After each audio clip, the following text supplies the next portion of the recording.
Bueno, empezamos el año. Feliz 2016, para el que no me haya visto todavía.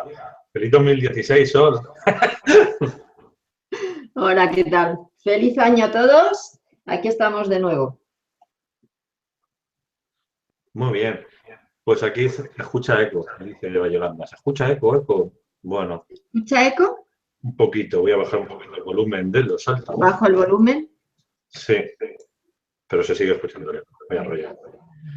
Hay reverberación. Bueno, no puedo hacer nada, chicos. He bajado el altavoz. Lo digo para quien me lo diga. Bueno, me preguntan que si van a haber preguntas. Primero, hablamos, hacemos la ponencia y cuando acabe la ponencia empezarán las preguntas. Entonces, primero, vamos a decir, hemos abierto un nuevo canal, que es este canal que estáis viendo, que es Pandora TV, que también tiene una web que se llama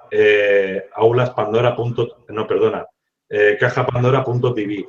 Este es el nuevo canal que va a ser emisiones directos que intentaremos con el tiempo que por lo menos sean de 12 a 24 horas en directo, pero no sé si lo conseguiremos. Esperemos que en unos años tengamos tanta gente que se pueda hacer continuadamente una especie de televisión con una parrilla horaria. Eso es lo que pretendemos. Luego acordaros que tenemos el Aulas Pandora y en la parte escrita de este vídeo tenéis un apartado para donaciones en PayPal.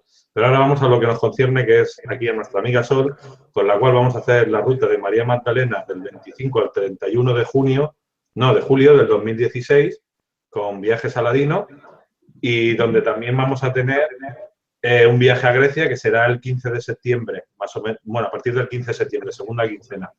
¿Verdad que sí, Sol? Sí, exactamente. Es la segunda quincena de septiembre. Ya iremos perfilando más exactamente los días y sobre todo el programa, porque el programa ya está prácticamente perfilado y ya digo, la próxima vez que estemos lo daremos, porque queremos hacerlo muy bien, muy completo, porque son muchos los lugares y bueno, por eso quizá estaremos retrasándolo un poquito más, pero vamos, ya en el próximo vídeo saldrá el programa también de Grecia. Muy bien, pues bueno, acabas de llegar prácticamente de Egipto. O sea, como aquel que dice, llevas pocos días aquí y ya estás haciendo vídeos también en tu canal, con lo cual pueden seguir los nuevos vídeos que estás haciendo en tu canal, que también algunos los hemos puesto también en Pandora antes de que te fueras. Bueno, no, cuando tú te fuiste yo los puse, mejor dicho. Y entonces, me gustaría que nos contaras un poquito cómo ha ido este viaje y bueno, si te has encontrado con alguna sorpresilla así interesante que nos puedas contar. A ver, ha sido un viaje realmente mágico. O sea, Egipto bueno, a ver, siempre Egipto es mágico, pero este viaje, tanto por la energía que se ha movido, la energía del grupo que ha ido, que estaban muy unidos todos, y porque era como que había una mayor conexión. No sé, yo del viaje anterior a este, es como si la energía mismamente en Egipto hubiera cambiado. Estaba mucho más accesible, era mucho más fácil, no era tan brusca, tan dura como las veces anteriores, era como más irritante. Esta vez no. Todos, además, pudieron conectar muy bien en los distintos templos y en los distintos, no solamente templos, lugares, por ejemplo, el Serapeum.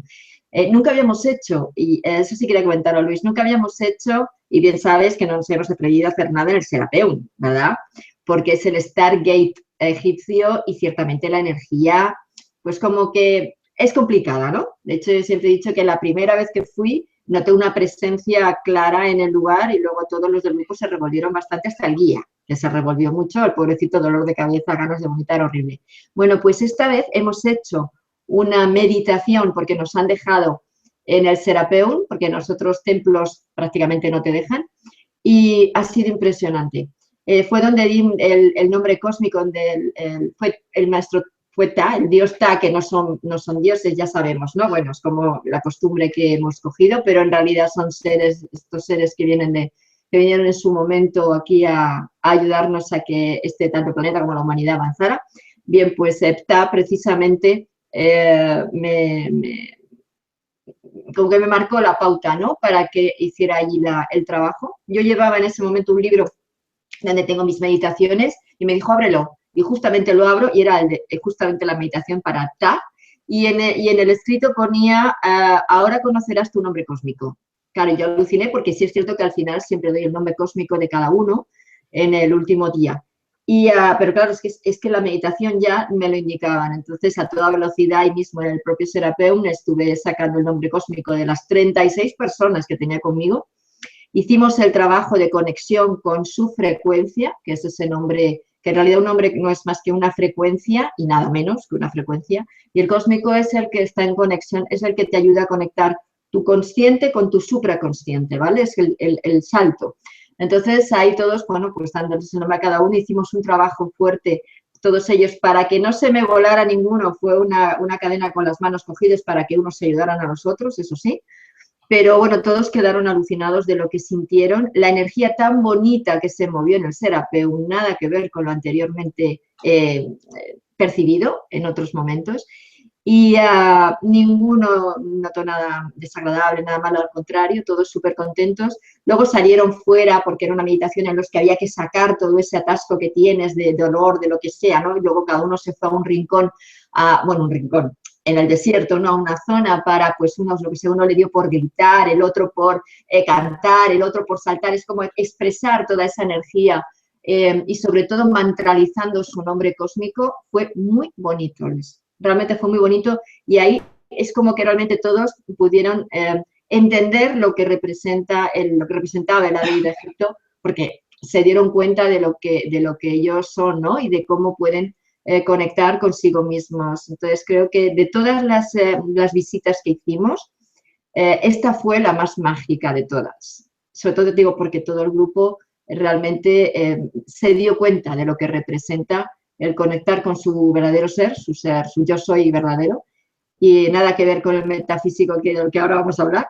Y sobre todo eso, ¿no? Que es un lugar mágico, que realmente es un lugar mágico, que no es ese lugar que luego han querido contar de que si se hacían sacrificios, historias raras, posteriores, que siempre, como siempre digo, lo que en principio se mueve en un lugar y luego como el humano lo termina derivando, o como, bueno, otros seres que puedan venir para alterar nuestra frecuencia y lo termina derivando, eso es otra cuestión. Lo importante es cuál era la intención primaria, qué es lo que realmente representa Egipto, que no es más que esa plasmación del cielo en la tierra, y además la unión entre el hombre y el Dios, es decir, nuestro yo hombre y nuestro yo Dios. Eso es Egipto. Egipto te ayuda a conectar esas dos partes y eso fue lo que conseguimos a través de la energía de Ptah hacer en el Serapeum. Así es que yo vengo muy contenta porque además he descubierto un mogollón de cosas que ya iré colocando, iremos un poco seguir comentando en otros vídeos. Y sobre todo eso, el grupo vino muy contento y muy unido, que eso es lo que más me gustó, la unión tan bonita que había entre todos. Pues muchas gracias, Sol, por contarnos. En este grupo habían 35 personas. Creo que en el de la Ruta María Magdalena ya se han apuntado 15, con lo cual ahí están ya las plazas que la ruta... Bueno, no sé cuánta gente puede haber, pero no creo que puedan ser más de 30, 40, ¿no? Sí, pues, más o menos 30, 35 ya serían muchos, pero bueno. Sí, un grupo más grande del que he llevado a Egipto, ¿no? Porque realmente, a ver, mover tantas personas y sobre todo para hacer los trabajos, más no puedo. Bueno, a ver, puedo, pero no bien hecho. Y a mí me gusta hacer las cosas bien, entonces no, más no. Muy bien.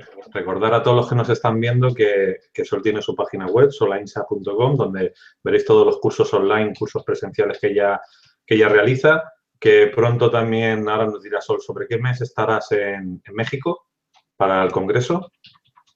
A ver, el congreso es el 8, 9, 10, 11, esos 4 días, en realidad es el 9 y el 10, que es el fin de semana, de julio. Lo que pasa es que voy a ir antes, en junio, porque vamos a organizar talleres y charlas en otros lugares, que también, bueno, pues ya iremos, y estamos ahora perfilando también.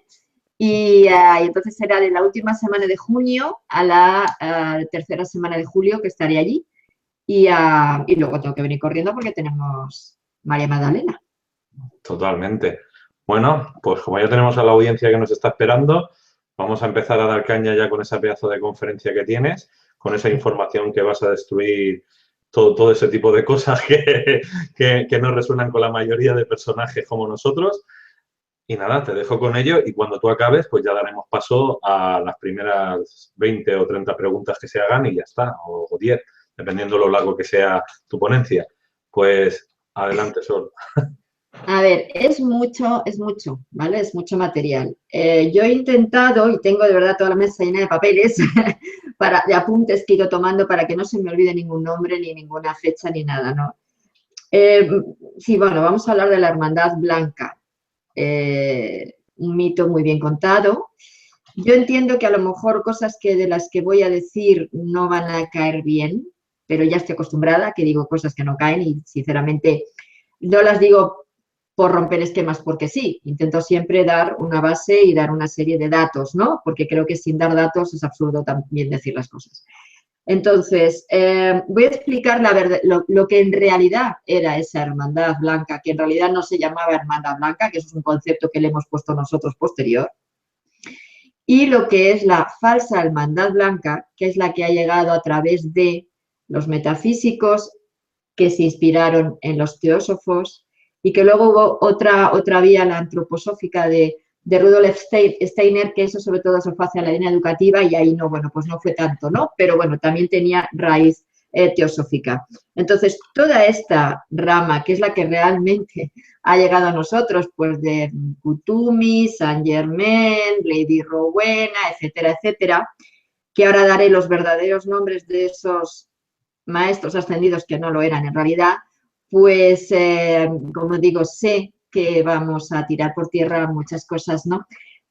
La historia no es tirar por tierra nada, ese no es mi fin. La historia simplemente es dar unas bases lo suficientemente veraces como para entender que esta New Age que nos inculcaron como una forma auténtica y única de espiritualidad no es más que un timo. Tenían base en la línea hippie, por un lado. Por otro lado, tenemos la línea de los esotéricos, magos ocultos, toda esta parte que estaba ahí, que bueno, masonería, etcétera, que estaba ahí y que bueno, también había parte real, pero parte que no, que era manipuladora. Y todo eso se hizo un pupurri junto con otros servicios secretos y otra serie de personajes ocultos, ¿no? Que interesaba manipular la mente de las personas, ya que no pueden hacerlo de otra manera desde la espiritualidad. Es una pena porque eso nos ha llevado a creer determinadas cosas que no son reales y hemos entendido la espiritualidad como algo tan sumamente fuera de la realidad, como algo tan sumamente abstracto, tan sumamente, como decir, ilusorio o imaginativo, que no es real. Yo misma he estado ahí dentro y claro, cuando he ido descubriendo todo lo que hay en realidad, pues me he echado las manos a la cabeza a decir cómo no me he podido dar cuenta, pero en realidad pienso que todos en un momento hemos estado ahí. Era otra forma más de poder ir empezando a conectar con, y también es una buena manera de aprender a discernir, creo, ¿no? La historia es estar en todo eso, conectar o leer, estudiar y luego de todo eso sacar lo verídico, lo auténtico, ¿no? Aquí por eso, bueno, pues tengo dos bloques. Uno que es todo lo que es desde los papeles que he sacado de toda la información de lo que es la verdadera hermandad blanca, que como digo, no se llamaba así de origen, y la falsa. Voy a empezar por la verdadera, creo, ¿no? Y luego ya me meto en el lío. Vamos a ver, en realidad, ¿de dónde procede el tema de la hermandad? Como digo al principio, ellos no se llamaban hermandad blanca para nada. Aquí cuando se empezó la evolución en este planeta, pues vinieron toda una serie de seres de otros planetas y de otros planos y de otras realidades que se encargan, son seres que se encargan de ayudar en la evolución de los distintos lugares. Y entonces, pues aquí, como digo, vinieron de Sirio, de Andrómeda, de Orión, para Pleiades, para hacer, bueno, como digo, que este planeta evolucionara. Se hizo una primera semilla, es decir, se empezó a instaurar aquí, inclusive parte de ellos, bueno, pues encontraron su lugar de vivienda, ¿no? Crearon sus hogares en este planeta y, bueno, pues hicieron su proceso de evolución. Bien, ¿cómo empezó esto, la vida aquí? En realidad, todos estos seres que vienen de fuera, en principio había una serie de continentes, como era Mu, Lemuria, Atlántida, que tenían, pues ahí pudieron ya establecerse en el momento en que la Tierra era perfectamente habitable. Pero antes que eso, lógicamente, sobre Tierra no se podía y cuando empezaron a crear lo que se llama el mundo de Agartha o el reino de Agartha, el mundo intraterreno. Aquí, en el mundo intraterreno, es donde nace y se crea la verdadera hermandad blanca. Como digo, ellos no se llaman la hermandad blanca, es un concepto posterior que ya lo han adoptado para que, bueno, pues podamos identificarles. Pero no tiene nada que ver con maestros ascendidos ni otro tipo de historias. No. Esa ideología viene de la parte hindú, y luego ya hablaré de Madame Blavatsky, que fue Elena Blavatsky quien lo instauró, pero la verdadera hermandad blanca es el mundo intraterreno o el reino de Agartha, cuya capital es capital o ciudad principal en su momento fue Shambhala, donde estaba instaurada esta hermandad o este gobierno primario del planeta. Estaba en el desierto del Gobi, en la zona muy cercana a la Siberia rusa. Allí se instauró, como digo, se estableció todo esto. Era parte, en principio, sí es cierto que era intraterreno físico, pero luego se empezó a establecer una doble vía, es decir, unos se quedaron en lo que sí es la parte física habitable y otros dieron salto a otros planos dimensionales, aunque el acceso sea intraterreno. Aquí ahora luego voy a dar una serie de ciudades intraterrenas, un poquito, ¿no?, para dar unas pautas, pero de momento quiero un poco colocar este concepto. Como digo, vinieron una serie de seres de otros lugares, de distintas razas, para aportar su genética para que nosotros pudiéramos existir como raza. En principio empezó a evolucionar y todos sabemos que hubo un momento de parón. Ese momento de parón fue cuando aquí hubo una incursión de otra serie de razas depredadoras que no quisieron que evolucionáramos. Entonces, estos hermanos, si queremos, hermanos mayores o seres que compartían espacio y tiempo con nosotros, pues entendieron que uno de los lugares donde más podían estar y con más facilidad precisamente era en el mundo intraterreno, y ahí empezaron a establecer distintas ciudades, no solamente Shambhala. Prácticamente todo el planeta está lleno de túneles que iban dando acceso a las distintas ciudades, a los distintos lugares, y entonces pues realmente era el reino intraterreno con su jerarca o su grupo jerárquico, como digo, que estaba en Shambhala.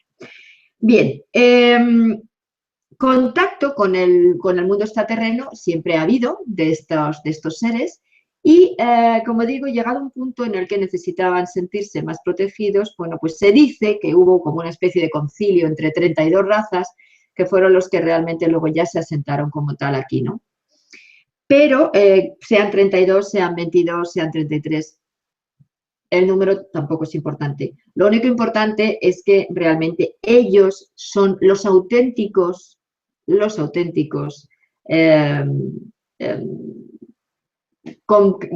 que componen, ¿no?, esta hermandad, como digo, y no tienen nada que ver con seres humanos que han habitado en este planeta, que supuestamente han trascendido su cuerpo físico, que ahora veremos que no es así, y que han pasado a lo que, según la línea hinduista, es un maestro ascendido. Bien, este gobierno oculto trajo sus enseñanzas, por supuesto, sus adelantos tecnológicos, sus adelantos en todos los ámbitos.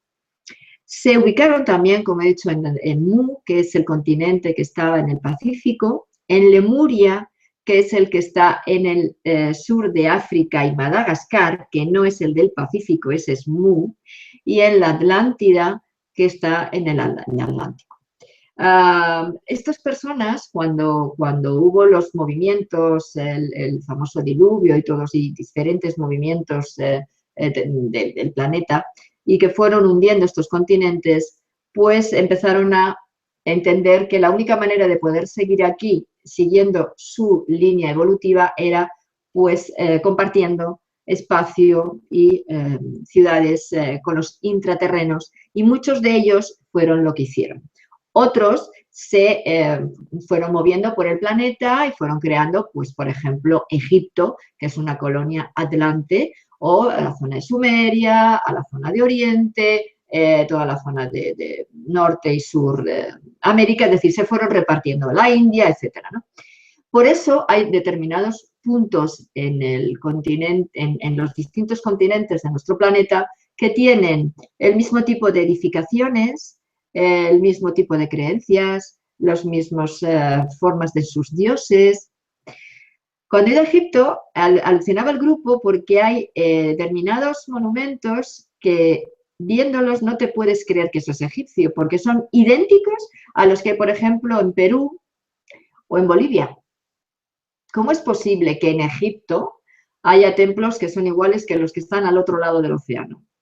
No tiene mucho sentido, a no ser que sean construidos por los mismos seres o por lo menos por la misma cultura, ¿no? Que se han ido, como digo, repartiendo por los distintos lugares y entonces aportando ese conocimiento, esa tecnología. Estos seres son, como digo, los que componen esta hermandad y lo seguiré repitiendo a lo largo de para que quede claro, ¿no?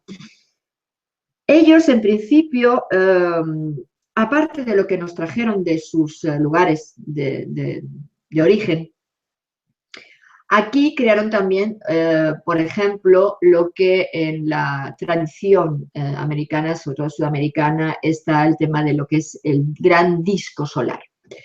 Esto es una tecnología de ellos.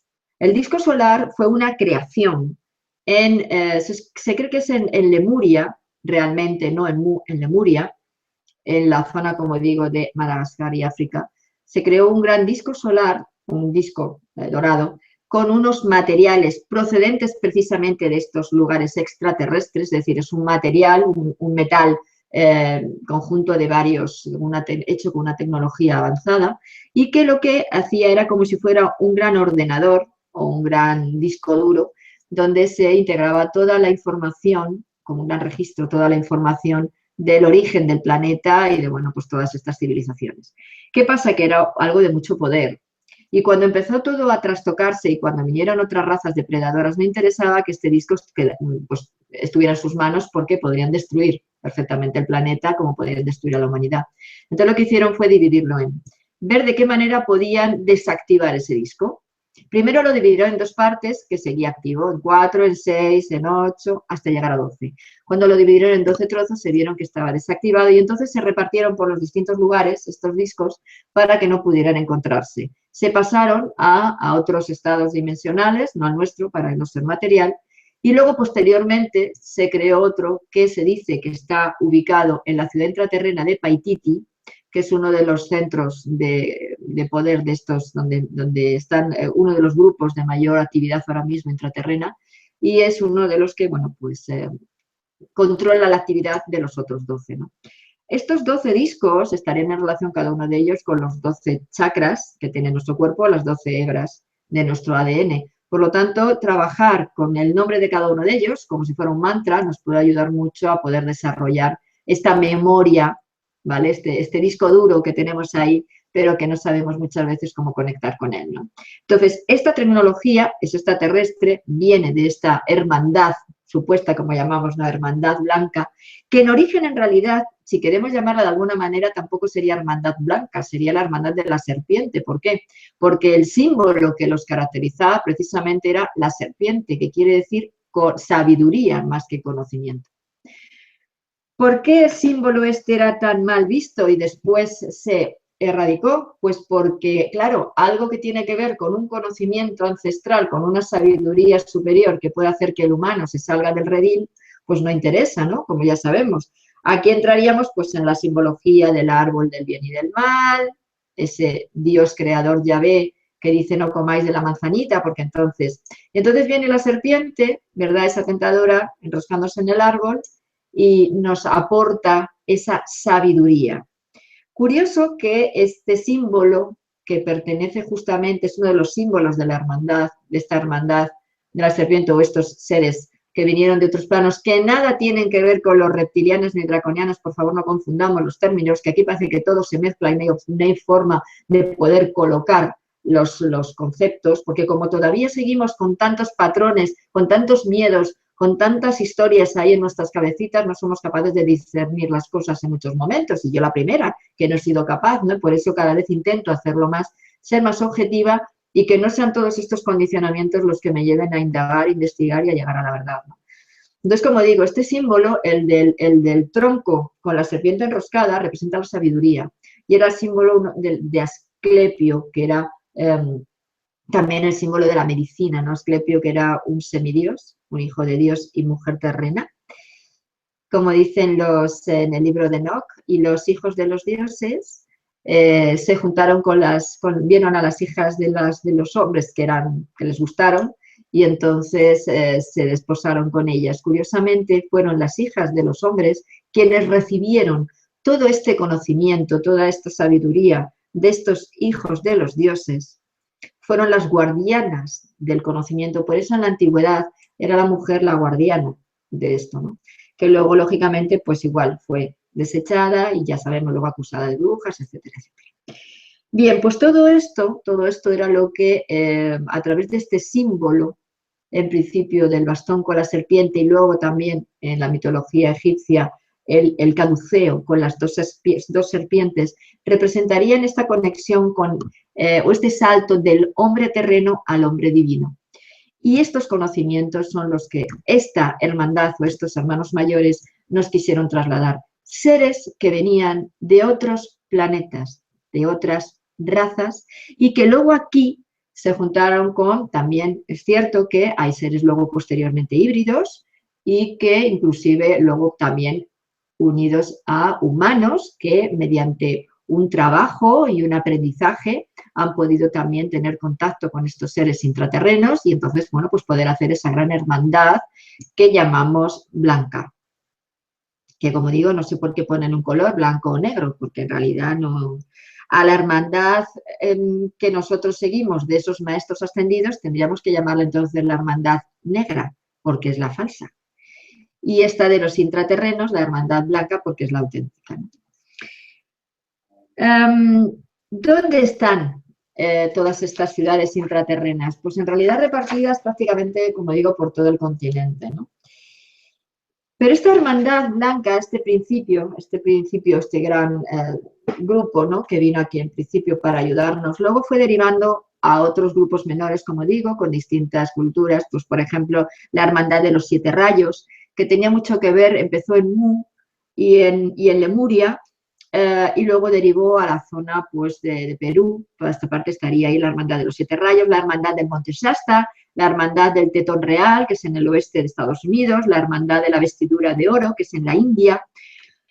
Hay otras hermandades también posteriores ya de, bueno, pues derivadas de la primaria y que son de personas humanas que han tenido contacto con estos intraterrenos, ¿bien? Luego, por ejemplo, estarían otras órdenes también derivadas de estas hermandades, como es la orden amatista, la orden de Melquisedec, la de los esenios, la cruz de esmeralda, la rosa cruz, la mano roja, y luego estaría la línea de los templarios con el Monte Carmelo y el Santo Grial. Todos estos son derivados de la autóctona, de la primaria, de ese primer, entre comillas, claro está, gobierno planetario, que fueron estos seres que vinieron para ayudar a que la humanidad aquí pudiera evolucionar de una manera adecuada, antes, como digo, de ser bloqueada. Y antes de que nos empezaran a meter toda una serie de conceptos de otro tipo y que completamente falsos e ideados por personas que estarían muy aparentemente en una línea esotérico, místico, oculto, pero que en realidad era una auténtica farsa.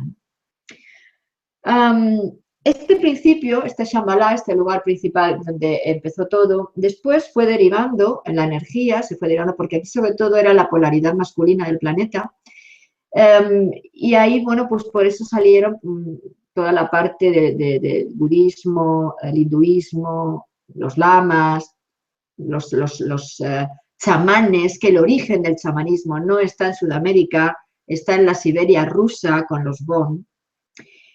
Toda esta parte, que en principio fue lo más potente y la zona de Oriente, también iba ligada, por supuesto, a la Kundalini planetaria, que estaba en esa zona en ese momento, ese fuego, ¿no?, planetario estaba ahí activo.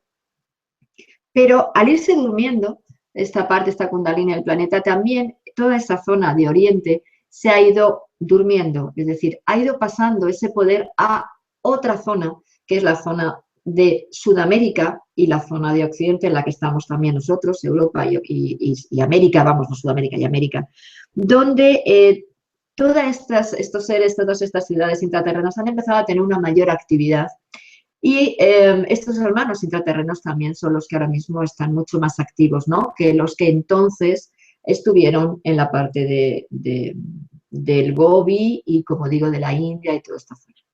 Bien, ¿dónde estarían ahora los 3 lugares de más poder o de más, no poder no es una buena palabra, sería de mayor actividad o de mayor compartir información y de mayor comunicación con nosotros?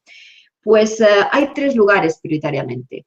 Uno sería Paititi, Paititi que está en la zona de Perú y que es una ciudad intraterrena que es donde se supone que ahora mismo estaría guardado ese 13º disco, que sería el que uniría toda la información y toda la actividad de los 12 discos anteriores, ¿no? Entonces, ahí tendríamos, como digo, en Paititi, bueno, pues mucha de la conexión y de la información que ahora mismo estamos recibiendo. Tanto en directo, con personas que sí tienen una comunicación directa con ellos.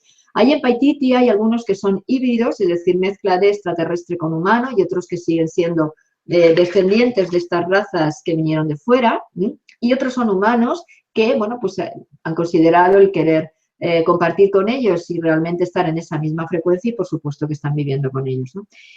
Aquí, bueno, pues se han encontrado una serie de petroglifos en Pusar exactamente, que es donde, bueno, pues se ha ido recogiendo información de todo lo que representaría esta zona, ¿no? De la selva de Paititi, que está muy protegida por los indígenas de la zona y que realmente no se puedan acercar allí nada más que aquellos que tienen permiso. Es como siempre digo, no es un tema de ego, es un tema de yo en mi casa no entra quien yo no quiero, ¿no? Pues en las ciudades intraterrenas son sus casas, lógicamente, ellos también, bueno, pues hubo un momento en que hubo como una especie de querer invadir todos estos temas por curiosidad, por investigar, por toda esta serie de temas, y lo único que se hizo fue mucho daño. Inclusive grandes supuestos investigadores como Van Daniken, que en realidad fue un gran estafador, como ahora explicaré, pues también hizo de las suyas, ¿no? Queriendo hacer estas investigaciones. Lógicamente, estas personas, estos seres intraterrenos, si es para algo que no esté en la frecuencia de la luz y en la frecuencia del intercambio y la frecuencia de la evolución, es de cajón que no van a permitir, ¿no? la invasión, por lo que ya sabemos que hace el humano, porque nos quejamos mucho de estas razas depredadoras que vienen de fuera, pero yo siempre digo que el humano es uno de los mayores depredadores que existe en el universo. Si nosotros tuviéramos la tecnología de estos seres, ¿qué haríamos en nuestros planetas? Dejo la pregunta en el aire.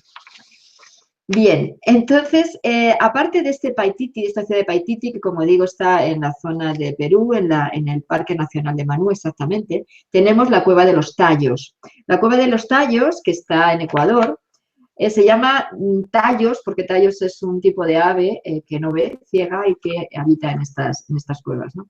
Fueron, en 1969, Juan Moritz fue uno de los que las descubrieron. Y bueno, pues viendo dentro sacaron mucha información y vieron pues una serie de láminas metálicas donde estaban, hay unas inscripciones que bueno, pudieron algunas interpretarlas, otras no, o sea, traducirlas, perdón, otras no. Pero sí es cierto que luego este hombre Moritz quiso pedir ayuda para poder investigar más en esta cueva. Claro, lo que interesaba era que sacar de esa cueva todo lo que ahí había, ¿no? Y él no quería que se desvirtuara lo que allí había. Entonces, bueno, pues al final pidió ayuda a por distintos lugares y no hubo opción. Todos querían que en realidad él no fuera el que guiara esa empresa y pues como pasó en Egipto, que se lo llevaron todos a Inglaterra, a Francia, fuera, ¿no? Pues aquí lo mismo. Entonces, como no hubo opción, ¿qué pasó? Pues que a Moritz lo sacaron fuera y entonces apareció Eric von Daniken junto con Neil Armstrong y realmente fueron los británicos los que ayudaron en esta investigación. Al final fue Neil Armstrong quien entró en estas cuevas. Luego él pudo reconocer en petit comité de que lo que descubrió allí estaba muy por encima de lo que pudo ver en la Luna, que no vería en estas cuevas, ¿verdad? Y por otro lado, von Daniken empezó a contar una historia, una película que luego tuvo mucho éxito, sus libros, y ganó muchísimo dinero. Pero en realidad él no bajó nunca a la cueva, cosa que dijo que había bajado, él nunca vio esas láminas, cosa que dijo que las había visto, etcétera, etcétera. Es decir, fue un grandísimo oportunista que hizo, pues, contó una película que tampoco era cierta, ¿no? Y al final, bueno, pues se quedó todo, cuando terminó la investigación con Armstrong, se quedó todo ahí, no hubo más, afortunadamente no se sacaron muchas más cosas de esta cueva y como que se olvidó quisieron que se olvidara. ¿Por qué? Porque cuando se encuentra en algún lugar algo que puede cambiar la historia, ¿qué hacen? Lo tapan. ¿Qué han hecho en Egipto? Lo mismo. Descubren túneles, descubren cámaras, ¿qué hacen? Lo tapan. ¿Por qué? Porque cambiar la historia es reconocer muchas cosas que no, entre otras cuestiones, que el origen del humano no es terrestre. Eso ya a la base estaría muy mal, ¿no? Y luego el tercer lugar de poder también, donde hay mucho movimiento intraterreno, es en la Sierra del Roncador, que está en Brasil, en el Mato Grosso. Aquí lo mismo, también hubo un investigador, el coronel Faueseth, que bueno, pues empezó junto con algunos de los indígenas de la zona del Roncador, le permitieron el acceso a una zona para que pudiera conectar con los intraterrenos. Este hombre desapareció. Los de la zona, ¿no? Los indígenas de la zona dicen que, bueno, pues entró en contacto con los intraterrenos y decidió quedarse con ellos, ¿no? Y luego ya quien entra con ellos ya no salen, como dicen. En realidad sí puedes salir si tú quieres, pero si no quieres, ¿para qué vas a salir, no? Hay, bueno, pues se han encontrado vestigios, estatuillas, como digo, petroglifos, etcétera, etcétera. Pero ahí queda, ¿no? La cuestión. Estos serían los tres lugares como más así conocidos, ¿no? A la ciudad de la Sierra del Roncador, curiosamente, le llaman la ciudad que truena. Matalir Araracanga. ¿Por qué? Porque en la zona, cuando se dice que hay veces que la sensación que da es como de tormenta, como de truenos, y otras veces como si fueran máquinas, maquinaria.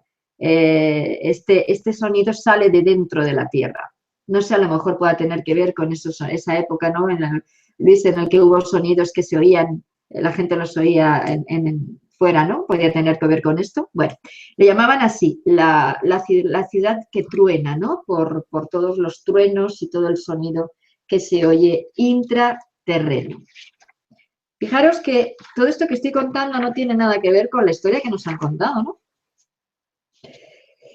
La Hermandad Blanca, por tanto, pues como digo, tiene tres etapas. Una etapa que es la estelar, cuando vinieron de fuera, hicieron sus ciudades. Otra etapa mestiza, que es cuando entonces entramos en lo que es Atlántida, Lemuria, mezcla de seres extraterrenos con, ya empezaron aquí a habitar con la raza de aquí. Y luego la humana, en el que humanos también pueden compartir con estos seres intraterrenos, con estos hermanos de otros planetas, y que podemos, bueno, pues tener contacto, inclusive, ¿por qué no?, habitar con ellos, ¿no? Los tres lugares que he dicho se considerarían los tres retiros como más ahora mismo representativos de esta hermandad, ¿vale? Pero sí es cierto que no solamente hay retiros intraterrenos, también tenemos lugares intermedios, como puede ser, por ejemplo, pues he apuntado aquí monasterios que están ocultos, por supuesto, en zonas que no son de ver, ¿no? Como es la Hermandad de los Siete Rayos, que está en los Andes peruanos y que tiene sus lugares. Hay otra zona también en el norte de Cuzco, en el norte de Puno, o sea, hay otros lugares que son zonas ocultas en las montañas, pero no son intraterrenas y sí están en contacto con los intraterrenos. Y luego estarían otros retiros pues más ya externos a nosotros, es decir, en otros planos, en otras frecuencias, en otros planos dimensionales, que aunque están aquí, que es lo que yo te digo que siempre tiene que ver también con esas ciudades etéricas, ¿no?, que no son de acceso intraterreno y que a mí me han llevado a conocer 13, pero imagino que habrá muchos más. Y que son estos retiros a los cuales podemos acceder en astral, podemos acceder en sueño y que, por supuesto, siempre es con invitación de ellos, ¿no? Querer tener contacto con ellos y que sean invitados. Pero, claro, contactos reales, no que nuestro ego nos haga el creer que, como nos puede pasar a todos, ¿no?, y pensar que entramos en estos sitios. Entonces, estos lugares, como digo, estas ciudades, voy a decir unas poquitas y ahora ya me meto con la otra falsa porque no me quiero enrollar mucho más, ¿no? Por ejemplo, donde hay muchas ciudades, en su momento me hicieron todo un mapa, ¿no?, de todas las ciudades como más representativas o más conocidas. Las más conocidas son en América, hay un mogollón en América, pero también lo hay en África, hay en Europa, hay en España, hay varias, hay en Asia, claro, hay en todos los lugares. Si estamos hablando de que la Tierra, que dice que la Tierra está hueca, bueno, no es que esté hueca, la Tierra ha sido horadada por todos estos conductos, estos pasadizos, donde luego, bueno, pues en determinados lugares se han ido ubicando estas ciudades. Algunas, como digo, ya no están habitadas. ¿Por qué? Porque los seres que habitaban estas ciudades han pasado a otras frecuencias etéricas, sutiles, perdón, pero hay algunas que sí siguen, ¿no? Como es, por ejemplo, Paititi, como decía. Entonces, por ejemplo, en América del Norte, pues tenemos Telos, que es así, es más conocida, que estaría Telos, es como la llaman, pero a lo mejor no se llama en realidad Telos, la ciudad que está bajo el monte Shasta, que ahí donde fueron, inclusive los indios Hopi, explican que cuando Mu se hundió por las grandes lluvias, porque claro, el gran diluvio no fue solamente en la zona del Tigris y del Éufrates, cogió todo el planeta. Cuando vinieron, como digo, se hundió el continente Mu, vinieron de fuera, ellos los llamaban, el continente Mu lo llamaban Cascara, y vinieron de fuera, de las Pléyades, explican ellos, y los sacaron en sus vehículos de fuego y los trasladaron a California, a la ciudad intraterrena de California. Y eso lo explican los mismos indios Hopi. Entonces ahí compartieron los intraterrenos que vivían en esa ciudad junto con los murianos, que nada que ver con los lemurianos. Entonces ahí tendríamos esta ciudad. Luego hay otra que está en Sedona, precisamente donde están los Hopi, en la zona de Sedona, en Cathedral Rock, que se llama Mindarella. Otra está en Kentucky, Volcán Millsboro, que el nombre que me han dicho es Marillion, pero bueno, los nombres también son quizá maneras de ubicar, ¿no? Como las estrellas las llamamos de una manera para ubicarnos, pero el caso es que están ahí, lo importante. En Sudamérica y en Centroamérica hay más. Ahí tenemos, por ejemplo, en México, entre Tepic y Puerto Vallarta, está Atlán. En la selva mosquitera de Honduras está Ciudad Blanca. En el Parque Manú, en Perú, tenemos a Paititi, en la región de Acre. En Puno, bajo el lago Titicaca, tenemos la abadía. En la zona del Roncador estaría esta ciudad de estruendo, ¿no? En algunos lugares en internet está que si Leta, Posit, que si Estelta, nombres imaginarios. Estas ciudades realmente no son, la que sí es esta, como digo, del trueno, ¿no? Luego tenemos en Uruguay, estaría en las termas de Daymán, está Aurora. En Capilla del Monte, en Córdoba, está Erx. En Mendoza, Argentina, Isidris. Y es curioso porque hay una ciudad que yo no sabía que existía, luego me lo confirmaron por otro lado Ricardo González y otros investigadores también de ciudades intraterrenas, que había una ciudad llamada la ciudad de los Césares, yo no sabía que existía. Y me dijeron en uno de los viajes astrales que me llevaron a conocer estas ciudades, me llevaron a un lugar que está en la Patagonia y que hay un monte allí que se llama Capilla, que no tiene nada que ver con Capilla del Monte, ¿bien? Y entonces, entrando en esta ciudad, de repente me sorprendí, porque de repente aparecí como en una selva. Y pensé, Sol, se te ha ido la cabeza. Yo siempre que veo algo extraño así, siempre pienso que se me ha ido la cabeza. O sea, no me creo firmemente todo porque, oye, me puedo equivocar. Entonces me dijeron que es una ciudad que había sido habitada en su momento, fue deshabitada y que estaban otra vez adaptándola para nuevas venidas, ¿no? de seres, bueno, pues para estar aquí, habitar en este lugar. Bueno, entonces me dijeron que esta ciudad antiguamente se llamaba así, la ciudad de los Césares. Y dije, pues vale, Capilla, ciudad de los Césares, ni idea. Curioso, me puse a investigar, mi sorpresa fue que existía y que es verdad que existía esta ciudad, ¿no? Y está, como digo, en la Patagonia, en la zona de Bariloche, bajo uno de los montes, como digo, que se llama Capilla. Bien, estos serían los más conocidos, como digo, en Sudamérica y en Norteamérica. Pero, por ejemplo, en África, en Egipto, justamente en la ciudad de Mut, hay una que se llama Amaptumpe. En la zona del Congo, en los montes Virunga, hay otra que el nombre que me dijeron era Faraja. Faraja es en el idioma de la zona. Por ejemplo, en Asia tenemos Shambhala, que ya se conoce en el Tíbet. En la zona de Manchuria, en el norte de China, tenemos Shantango. En los montes Vindhya, en la India, Idar. En Europa tenemos varias también. En el monte Delfos, en Grecia, Cibeles, en Chipre, Salónice. En Noruega, en el monte Dobre, estaría Jabodártek. En las cuevas Ignateva, en los montes Uranes, se llama Ignateva igual. En los Pirineos tenemos Pirenaica Dalsivia. Y aquí ha habido gente que ha habido de repente, han aparecido, ¿cómo se dice?, ovnis, y de repente entraban en los Pirineos y desaparecían, ¿no? Y personas que ha habido lo mismo, ha habido varios contactados que han entrado en esta ciudad de los Pirineos. Bajo el mar Mediterráneo está Timulf, en la zona del sur de España tenemos a Mulca, en las Islas Canarias, Atalanta, en Fátima, en Portugal, Lisfátima. Por ejemplo, en la Antártida también hay otra ciudad intraterrena. Bueno, en su momento, cuando no estaba helado, estaría lo que la capital era Cayona y la ciudad se llamaba Álamos. En realidad no es intraterrena, lo que pasa es que con los hielos pues ha sido tapada por ellos y entonces pues como que ya no se puede ver, lógicamente, ¿no?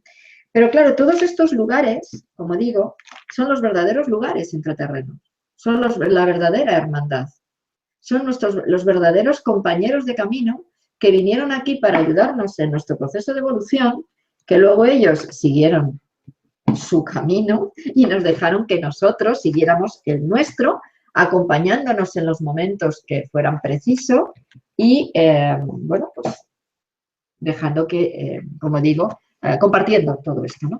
Hay una persona que sí que consiguió entrar, por ejemplo, en Shambhala en su momento, que no le permitieron traer escritos, que fue Nicolás Roerich. Nicolás Roerich le dijeron que a través de sus cuadros pudiera transmitir lo que es lo que ahí había, ¿no? Lo que es Shambhala y la conexión con esta hermandad blanca. Lo que Nicolás Roerich nos trasladó a través de sus cuadros, ¿no? Fue lo que allí guardaban, en realidad, como ese tesoro, ¿no? Se dice que lo que guardan la hermandad en Shambhala es esa piedra filosofal primaria o ese cristal de Orión, ¿no? Que cayó aquí y que pues trae toda esa información grabada dentro de ella, ¿no? Esto tendría también mucho que ver con el tema de los discos, ¿no? La procedencia es la misma porque en realidad nuestros orígenes más potentes son precisamente de Orión.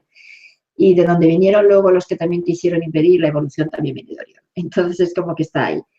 Y precisamente porque es Orión el lugar de mayor fuerza en nuestros orígenes es por lo que Egipto es un mapa celeste hecho en tierra, ¿no? Con esa cinturón de Orión, que son las 3 pirámides, aunque en realidad son 4, que la cuarta ya se descubrió, lo que pasa es que no se quiere hablar de ella. Y hay otras pirámides y otros monumentos que están ubicados también donde algunas de las estrellas de Orión, lo que pasa es que no son tan conocidas, ¿no? Entonces, ahí estaría esto. Entonces, Nicolás Roerich sí que pudo sacar parte de esta información y trasladárnosla y lo que representaría este cristal.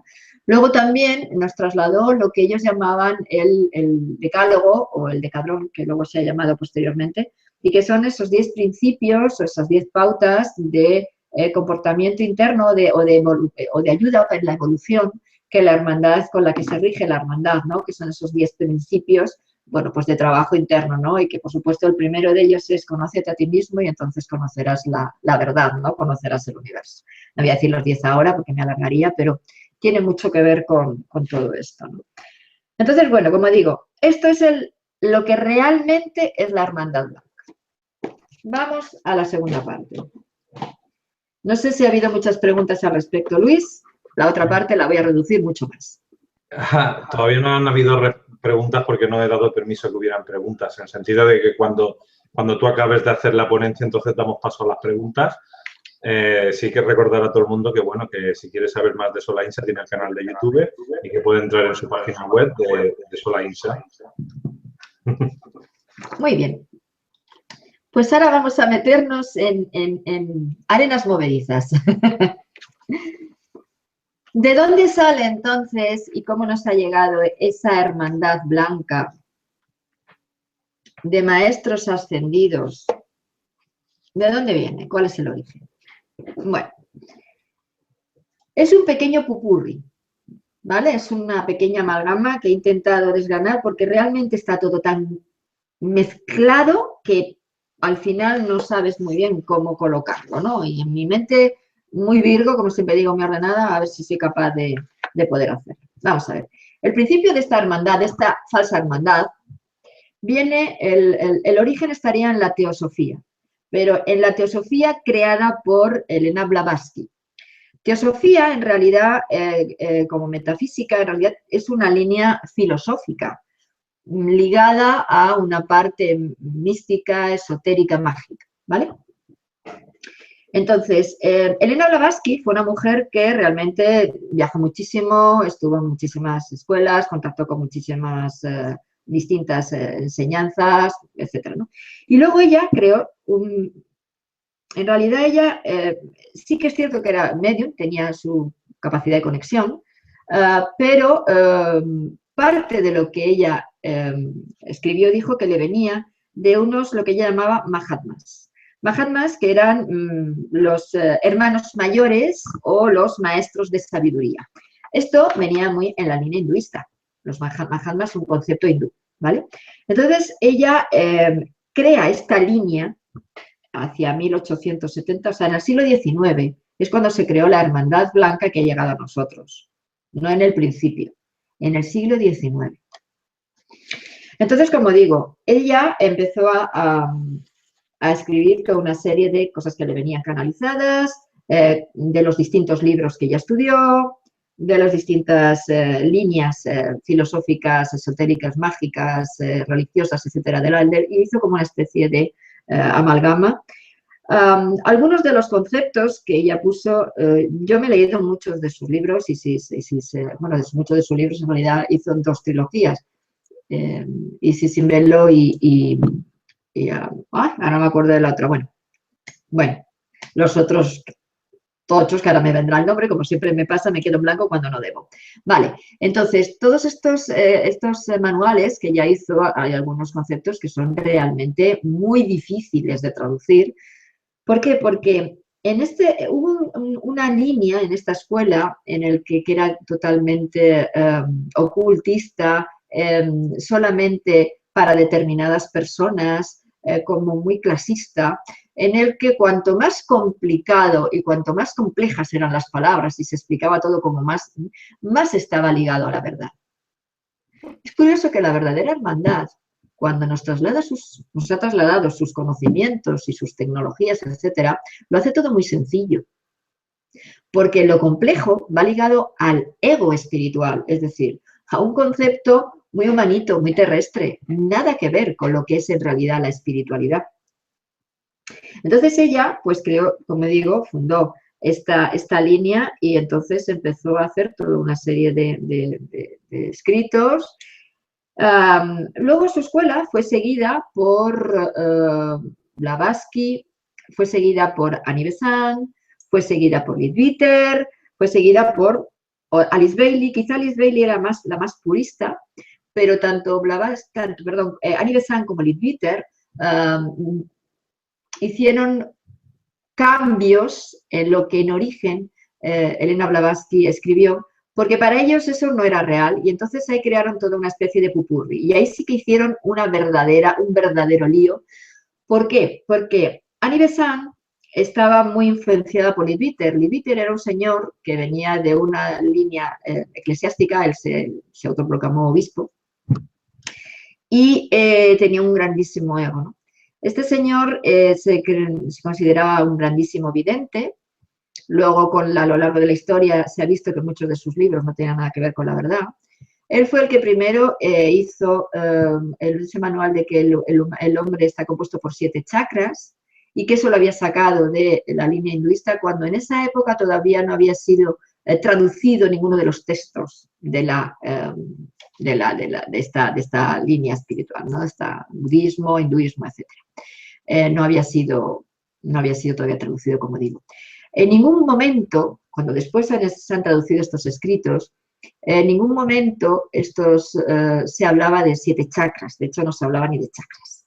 En realidad se hablaba de flores, y se decían que eran 954 flores las que el humano tenía, algunos de doble pétalo y otros de triple pétalo. Y estas flores eran las que movían en nuestro sistema energético y orgánico la energía. Este hombre, pues, creó toda una línea, como digo, mucho de su imaginación, para que poder de esta forma seguir manteniendo pues, la escuela teosófica en auge y, bueno, pues realmente todo el planeta, ¿no? Hemos bebido de alguna manera, todo el planeta, que decir, muchos de los que hemos seguido este estas enseñanzas, hemos bebido de esta fuente teosófica, ¿no? Bien, una de las partes de lo que esta Madame Blavatsky explicaba es que ella recibía la información de lo, como decía, de los maestros, de estos maestros ascendidos, estos mahatmas. Vale.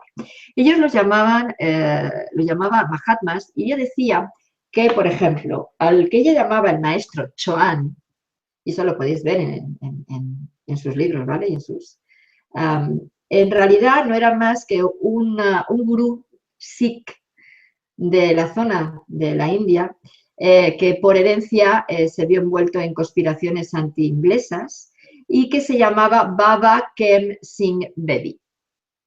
Nada que ver con ningún Chuan. El maestro Hilarión fue en realidad Oton Liato, que era un mago chipriota. El maestro Kutumi en realidad fue Sirdhar Thakur Chandamwalia, que era el fundador del Singh Sabha. Moria fue Rabir Singh, que era un maharaja, estudioso del hinduismo, revolucionario y ocultista involucrado en la alquimia y en las ciencias ocultas de la India. El maestro de Arkul en realidad se llamaba Sirdhar Dayal Singh Matia, que era periodista y líder político. Y así podría seguir. Si me voy al más conocido de todos, que era Saint Germain, grandísimo problema, Saint Germain. Saint Germain en realidad, bueno, hay mucho misterio alrededor de Saint Germain, pero es que él mismo se creó este misterio. Saint Germain era un señor que en 1600, 1700 no se sabe ni cuándo nació ni cuándo murió, se decía que ni nació ni murió, existió siempre, ¿no? Pero este señor fue un señor, ¿vale? Estaba ahí. Fue muy popular entre las ciencias ocultas, porque todos estos señores, muchos de ellos, vamos, no todos, estos los que he dicho eran en la línea hindú, pero, por ejemplo, Saint Germain era en la parte europea ocultista, mistérica, masónica. Qué curioso que Saint Germain fue el fundador de los Iluminados de Baviera. ¿Suena esto algo? Los posteriores Illuminati. ¡Wow, Saint Germain! Ese maravilloso ser, el avatar de la nueva era, el regente del rayo violeta, que ahora hablaré de los rayos, que no tiene nada que ver con esto, y que era el que sustituyó a Jesús, pues en realidad fue el fundador de los Illuminati. Bien, este señor fue un oportunista que creó un gran mito alrededor de él, que además era masón, era esotérico y, bueno, pues como digo, nunca dejó que nadie supiera realmente su historia porque justamente este misterio era el que él necesitaba para ser famoso, para ser conocido. Y llegó un día en que desapareció y entonces la gente siguió alimentando el mito de Saint Germain hasta crear una escuela en la línea New Age del maestro ascendido Conde Saint Germain, que fue la escuela donde entró Connie Méndez. Y ahora me voy ya a los metafísicos. Connie Méndez fue una discípula de Emmett Fox, que Emmett Fox fue el creador de la línea del nuevo pensamiento, que luego derivó en el pensamiento positivo, y que ella pues tradujo los escritos al español, ¿vale? Eran escritos en inglés y los tradujo en americano, y los tradujo al español. Connie Méndez, entre esta línea del pensamiento positivo más la línea ocultista y teósofa, donde entró junto con la escuela de Saint Germain, creó una derivación de lo que es realmente la metafísica. La metafísica es una, como digo, filosofía que luego intervienen también en ello conocimientos ocultos, mágicos, etc. Pero creó su propia línea metafísica, en la que empezó a trabajar o a meter todos estos supuestos maestros ascendidos, línea Blavatsky. Pero qué curioso que solamente los maestros ascendidos que podían estar eran o los que estaban en la línea hindú, como todos los que he dicho, o los que pertenecían a la escuela teosófica y metafísica. ¿Por qué el resto del mundo no puede ser un maestro ascendido que estaría dentro de esta hermandad? Me pregunto yo. ¿Por qué, por ejemplo, en la línea de Prophet, de Elizabeth Prophet, que también seguía la misma línea, Connie Méndez, Teósofos, etcétera, su marido, claro, estaba dentro de la misma línea, otro maestro ascendido, ella misma, otro. Otra mujer que ahora mismo no me acuerdo, inglesa, ay, ¿cómo era su nombre? Bueno, dentro también de la escuela metafísica, ella era la llama gemela de Kutumi. Y otra, también dentro de la escuela metafísica, la llama gemela de Moria. ¿Por qué? ¿Por qué, por ejemplo, Babaji, que es un verdadero maestro ascendido, que Babaji sí que creó toda una escuela en la India y que sí que hay mucha documentación de que fue realmente y pudo trascender y además aparece y desaparece cada cierto tiempo en cuerpo físico, no es un maestro ascendido? ¿Quién sabe la historia de Lady Mercedes, Lady Rowena, Sirio, el pintor veneciano? Si nadie sabemos sus historias. No hay documentación, no puede haber documentación, porque son seres que no existen. Famoso Serapis Bey, pero vamos a ver si Serapis Bey en realidad fue Osiris. Y así podría seguir desmantelando toda esta historia, ¿verdad?, que nos han contado y que nos la hemos creído yo la primera, cuidado, porque yo misma pensaba que estaba canalizando con estos seres, ¿no? Bien, en 1934, Guy Ballard inventó el término maestro ascendido en la actividad Yo Soy, en su libro Misterios develados, que decía le había sido dictado por el maestro ascendido Conde Saint-Germain. Bien, ya sabemos quién era el Conde Saint-Germain, de maestro ascendido tenía muy poco. Y fue una de las, él también aportó mucho para inventar el concepto New Age, sin una base espiritual, ni mistérica, ni iniciática, ni nada, porque en la línea New Age no hay nada ni de mistérico, ni de iniciático, ni de nada. Realmente es una línea completamente de, como digo, de una amalgama de toda una serie de temas que no vienen mucho a cuento, ¿no? Alice Bailey, dentro de esta escuela teosófica, quizás sea la más purista en lo que fue, como decía, en lo que fue Madame Blavatsky, pero aún así, realmente, ¿qué es lo que es la teosofía? Desgranando todo esto, en realidad es una mezcla entre el movimiento filosófico, religioso, esotérico, cristiano, budismo, hinduismo, espiritismo, porque también Blavatsky creó la línea espírita o estuvo en colaboración con la línea espírita de Allan Kardec. Doctrinas orientalistas, maestros ascendidos, bueno. En realidad es un invento del siglo XIX, pero no es una realidad de lo que es esos seres que vinieron en origen, que es lo que realmente es esa hermandad, que podemos llamarla así porque son nuestros hermanos de otros planetas, ¿no?, de otras razas, y que son los que aportaron su genética para que nosotros pudiéramos seguir adelante. Claro, ahora entonces, ¿qué hacemos con todo esto? ¿Verdad? Porque, ¿y todos esos mensajes? Y todas esas líneas metafísica tan profunda, con conceptos tan mistéricos y tan... ¿Qué hacemos con ellos? Algunas cosas, pues sí, algunos datos son cogidos de otras escuelas que son auténticas y están mezclados con invenciones. Y claro, ¿y tantos canalizadores? Y como digo yo misma, que he pensado que...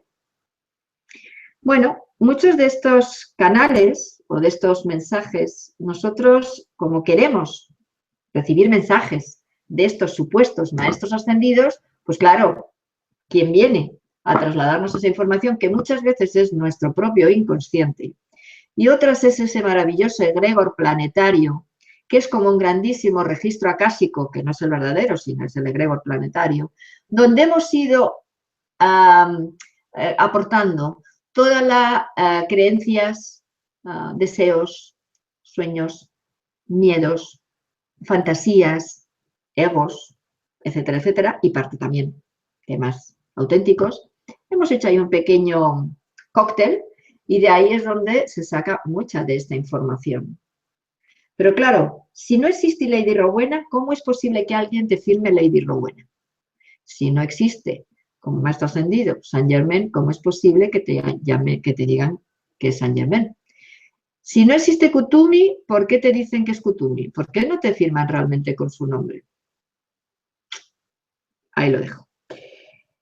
Todos estos, luego también la metafísica creó toda una estructura de no solo maestros ascendidos, sino también rayos.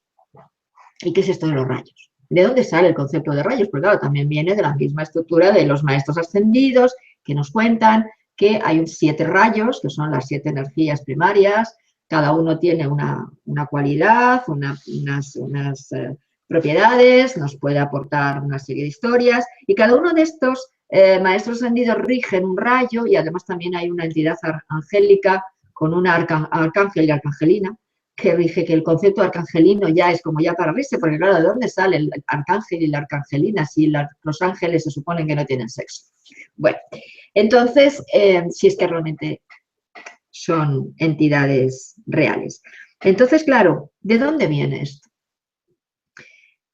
A ver, el concepto de rayo es mucho más complejo que lo que nos han contado. El concepto de rayo, en realidad estaríamos hablando, y esto viene de las escuelas mistéricas profundas, a nosotros los más cercanos Egipto, pero vienen de los intraterrenos y vienen de Atlántida. Son unas, en realidad nos explican, y esto como digo, y esta vez cuando iba a Egipto lo he entendido mucho más claro, nos explican que el principio, la fuente, cuando empezó a expandirse,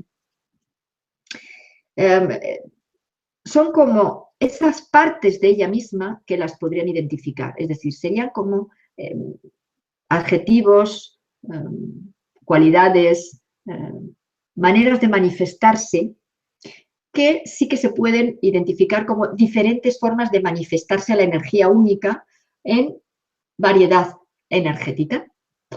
Pero 7, que va, son 24 dobles, o sea, 48 formas de manifestarse. La fuente primaria se disgregó en una dualidad, en una doble manera de manifestación, lo que es lo que llamamos una fuente creadora y una fuente de control.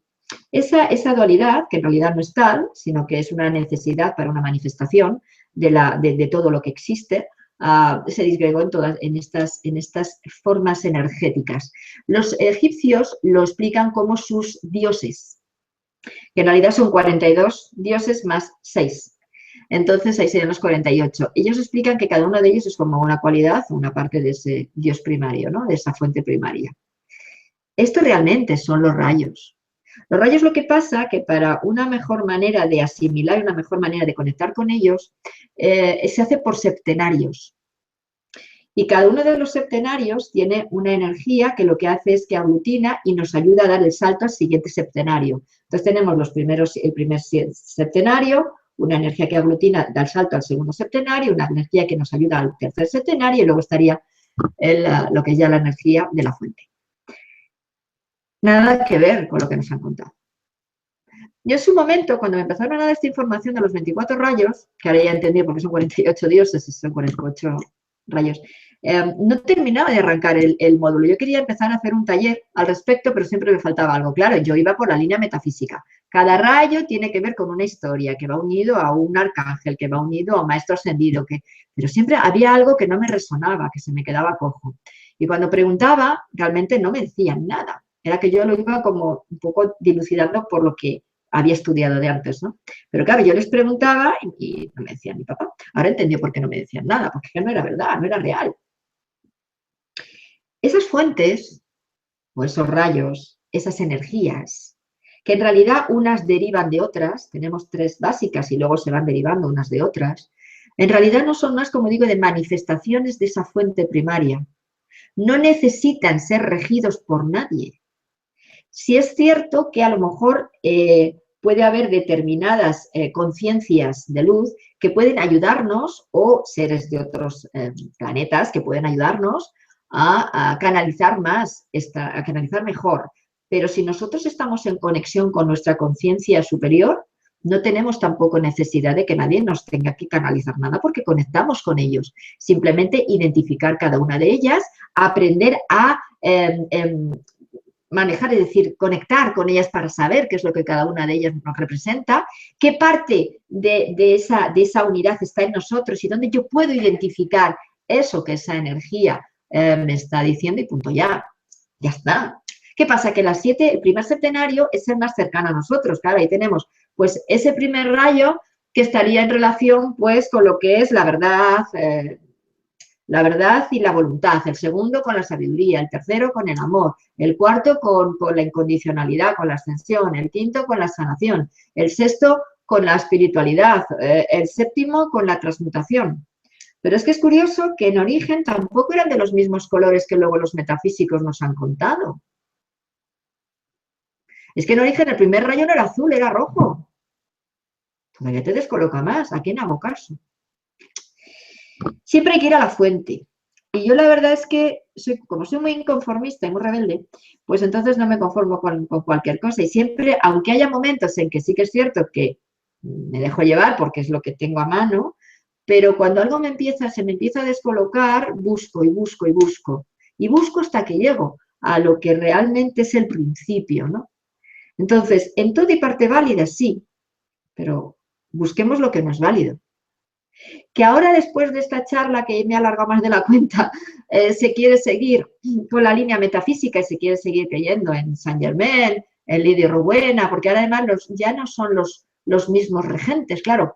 El rayo 1 antes era el Moria, ahora no sabemos por qué es Sirio, es que el Moria ha trascendido, pero no era un maestro ascendido. El segundo rayo, oye, dependiendo de la época, tiene cantidad de regentes.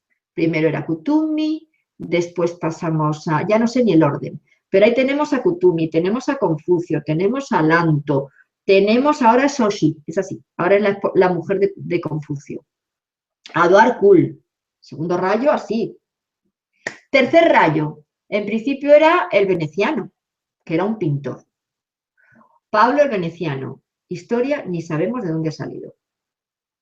Claro, todo eso es porque unos señores lo han canalizado, cuidado, que no hay historia real. Lo único que sí es real son estos que con los que conectaba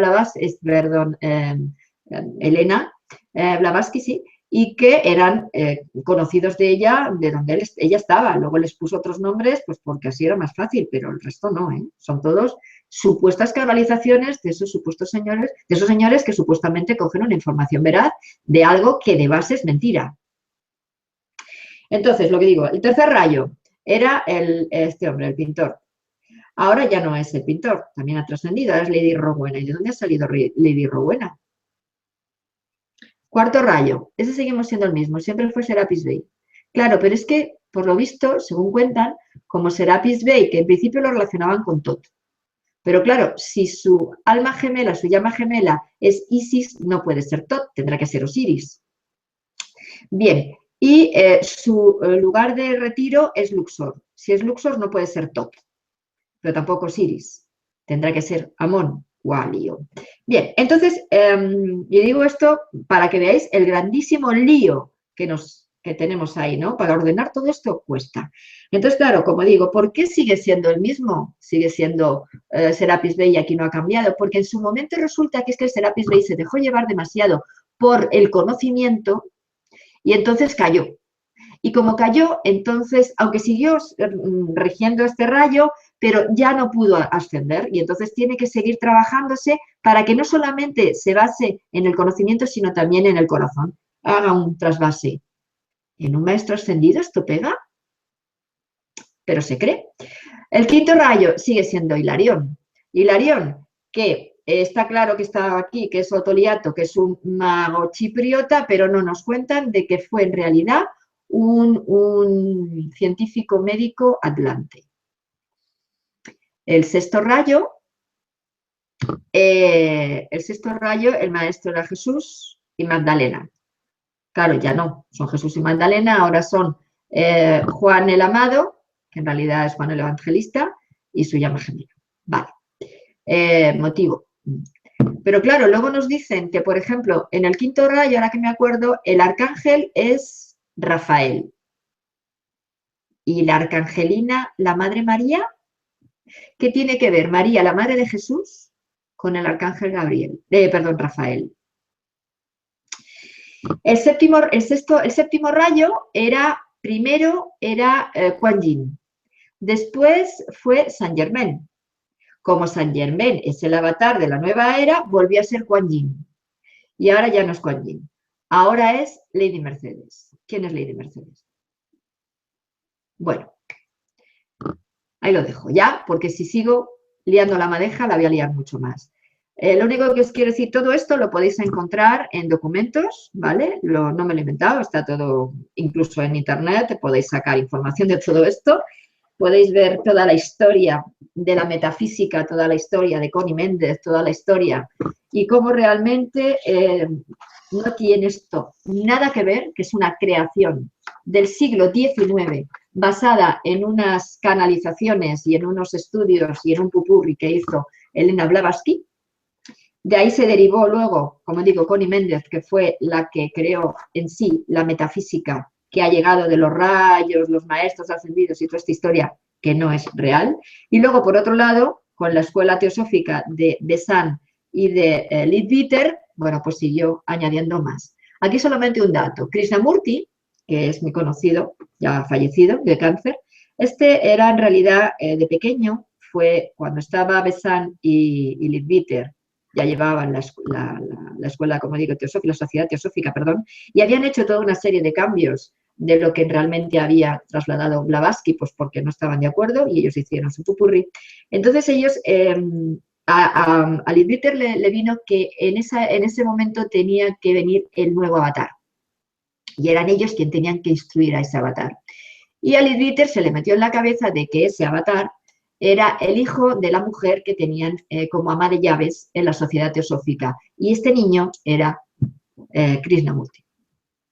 Le enseñaron, le adiestraron en realidad, le quisieron convencer que era el nuevo avatar y Krishnamurti llegó un momento en su juventud en que se rebeló y dijo que él no iba a ser una marioneta en manos de estos señores y entonces salió de la escuela teosófica y fue cuando siguió su propio camino. Sí es cierto que la base la tenía, pero luego hizo muchos cambios y siguió su propio camino y para nada aceptó esta idea que le quisieron, porque en realidad le quisieron programar ante un personaje que él para nada consideraba que era el auténtico. De ahí inclusive hay un libro de las vidas de Alción, que eran todas las vidas de Krishnamurti, que se había sido Alción y no sé qué, no sé cuántos, y que en realidad él siempre negó. Pues ahí también lo dejo, ¿vale? Entonces, como digo, podéis encontrar mucha información. A ver, para llegar realmente a lo que es el principio, no nos tenemos que dejar nunca llevar por falsos maestros o falsos dictámenes o escuelas, o aunque no sean falsas, pero discernamos un poquito, busquemos, veamos si encajan las piezas, veamos cómo son las cosas y entonces llegaremos a la verdad. Así que quien quiera conectar con la hermandad verdadera, hermandad blanca, son estos seres intraterrenos que vinieron de fuera, de razas, ahora híbridas, y de humanos que están en conexión con ellos, que viven muchos bajo tierra y otros están en otros planos y en ciudades etéricas, pero que no tienen absolutamente nada que ver con maestros ascendidos, con rayos, ni con nada parecido. Y ahora sí ya termino, Luis. Bien, muchas gracias, Sol. Impresionante. Has estado 1 hora y cuarto. Yo creo que ha sido, desde principio hasta final, ha sido brutal, sobre todo el final. A mí me ha gustado mucho y veo que también a través del chat. Realmente, bueno, después de 1 hora y cuarto, ¿quieres que dé paso a preguntas del público o quieres descansar? No, damos paso a alguna pregunta. Me parece lo correcto. Me he extendido demasiado y me parece lo correcto. Me preguntan quién es realmente Crión. ¿Perdón? ¿Quién es realmente Crión? Empezamos mal. Eliges cada preguntita. Vamos a ver. Es la primera que me ha salido por aquí. Crión no tiene nada que ver ni con los maestros ascendidos, ni con escuelas iniciáticas, ni con nada de esto. Crión es se supone, mente, conciencia, programa, que viene de otro lugar extraplanetario y que, bueno, pues transmitió una serie de enseñanzas, ¿no?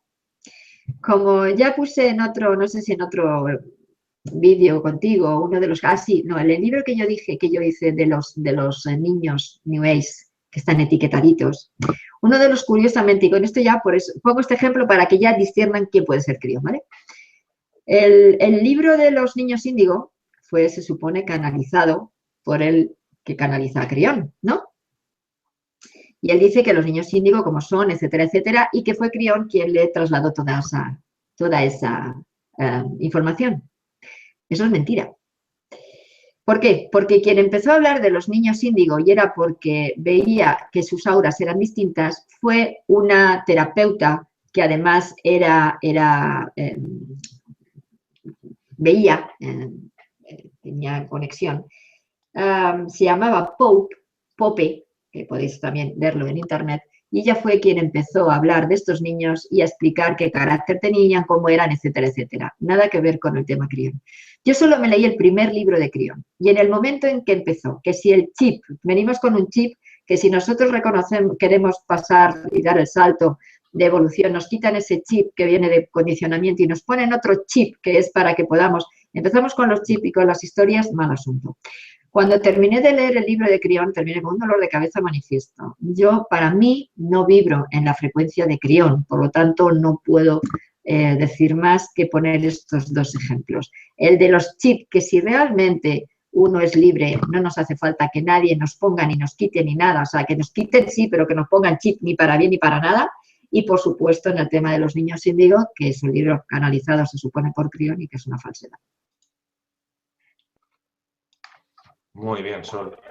Pues vamos a ir con Marco García, que nos dice: Sol, ¿tú crees que los dictados y canalizaciones de Elizabeth y Mark Prophet son verdaderas? ¿No son verdaderas? A ver, es el ejemplo que he puesto de Elizabeth Prophet, que creó un gran imperio, ¿no? Esta mujer. Hay cosas que son válidas, sí, como siempre digo, en toda canalización nos dan parte de información válida y nos meten bajo cuerda parte que no, precisamente para mantenernos ahí sujetos. No van a decir todo mentira, porque entonces llega un momento en que llama la atención, tienen que decir parte válida.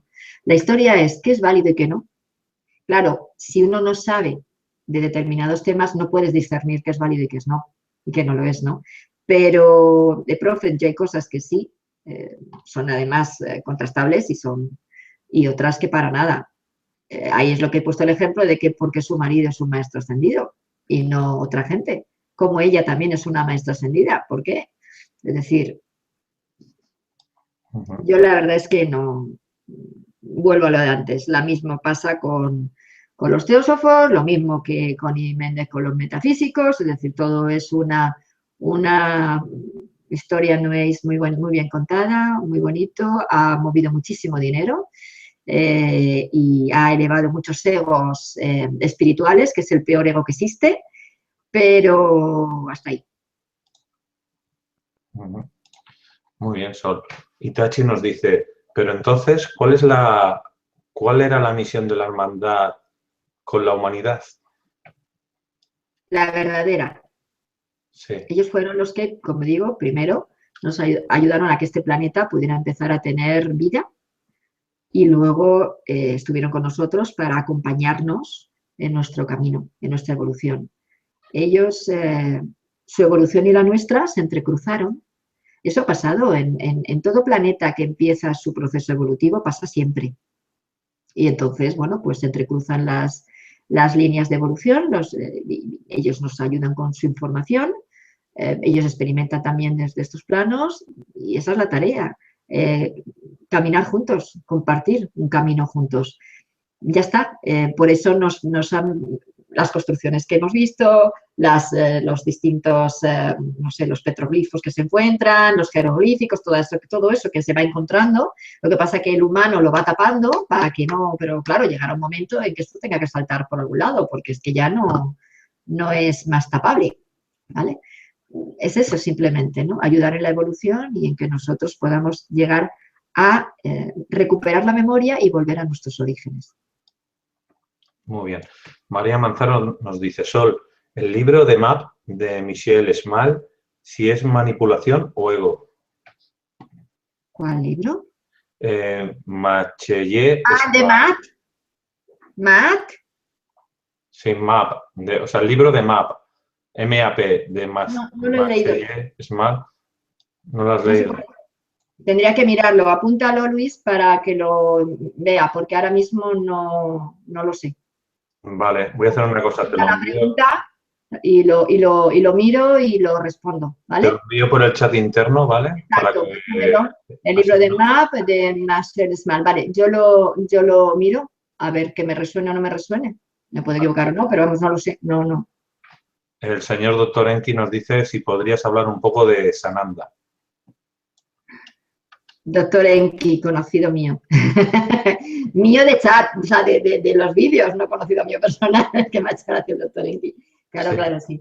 A ver, de Al Sananda. doctor Enki le hemos puesto de moderador, igual que a otros dos, y a tu secretaria. Son de moderadores. Vale, a ver, Sananda, bueno, lo mismo, forma parte de la misma historia. Sananda, los Kumaras, Sananda Kumara, ahí ya entraríamos un poco en mezcla entre la parte metafísica y extraterrestres, ¿no? Bueno, en realidad, ¿con quién relacionamos a Sananda? Lo relacionamos con la energía de Jesús, del que encarnó como Jesús, ¿vale? Yo es cierto que cuando he conectado con esta energía, sí que en principio es una manera de identificarla, como siempre digo. El nombre es una manera de identificar a alguien porque hay que llamarnos de alguna forma. Entonces, bien, tendría un poco que ver. Yo ahí aunque tenga que ver un poco, pero no lo metería tanto en este saco falso de los metafísicos. No. Estaría en otra línea que se podría en otro momento investigar o indagar más. Sananda, Anat Kumara, Sananda Kumara, todos los Kumaras, toda la línea de los 7 Kumaras, que es una línea que viene de Oriente y que se cree que son los 7 seres creadores o Elohims que proceden de Venus, de la estrella que nos ilumina el cielo, o lo que llamaban los sumerios Luzbel, porque realmente Luzbel o Lucifer tiene que ver con Venus, ¿vale? Entonces, tiene que ver con los Kumaras, pero eso es otro tema. Muy bien, vamos por la siguiente. Ricardo Gutiérrez nos dice, ¿es erróneo invocar o llamar al arcángel Miguel y creer en él?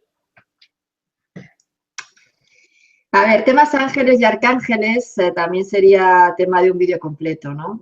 Porque el concepto de ángel y arcángel, una cosa son los planos de sutileza o de densidad y las conciencias de luz. Y otra cosa son los nombres que las religiones nos han dado. Lanzo la pregunta.